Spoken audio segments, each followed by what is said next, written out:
నేనే వెలుగును, నేనే సత్యమును, నేనే జీవాన్ని, నేనే తల్లిని, నేనే తండ్రిని, నేనే అని పరిచయం చేసుకోవడానికి మీ దగ్గరికి దేవుడు వార్తను పంపిస్తే ఆయనే దేవుడని గుర్తించారు, ఆయనే తల్లి అని, ఆయనే తండ్రి అని గుర్తించారు. నా తల్లివి నీవే, నా తండ్రివి నీవే అని పాడుకున్నావు. అలాంటి వాడు ఈరోజు వచ్చి చేయి జాపితే వస్తావా బిడ్డ వెళ్ళిపోదామంటే వీళ్ళందరితో నాకున్న బంధాన్ని తెంచుకొని నీతో ఎలా రాను అనుకుంటున్నావు. నాకు చెప్పు, నీ తల్లి నీతో శాశ్వతంగా ఉంటుందా? తండ్రి శాశ్వతంగా ఉంటాడా? బంధువులు నీతో శాశ్వతంగా ఉంటారా? వాళ్ళతో నువ్వు శాశ్వతంగా ఉంటావా? అన్నదమ్ములు శాశ్వతంగా ఉంటారా? భార్య భర్తలు పిల్లలు ఎవరైనా శాశ్వతంగా ఉంటారు? ఎవరెవరితో ఎప్పుడు శాశ్వతంగా ఉండరు. నువ్వు ఈ రోజు చనిపోయినా ఖచ్చితంగా ఎవరి దగ్గరికి వెళ్లాల్సి వస్తుంది? ఈ రోజు పిలిస్తే నువ్వు వెళ్ళలేదే, రేపు వెళ్ళి డాడీ నేను వచ్చేసానంటే ఏం ముఖం పెట్టుకుని వెళ్తావు?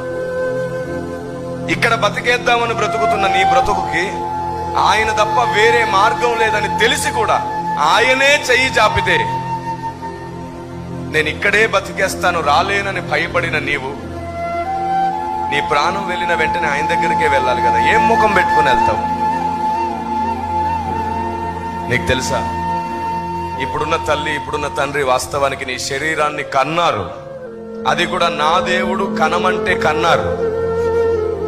ఆ శరీరంలోనికి దేవుడు ఆత్మను ప్రవేశపెట్టకపోతే నీ తల్లికి నువ్వెవరు? నీ తండ్రికి నువ్వెవరు? ఈ భూమి మీద ఏ తల్లైనా ఏ తండ్రి అయినా అందరూ ఆయన పిల్లలే.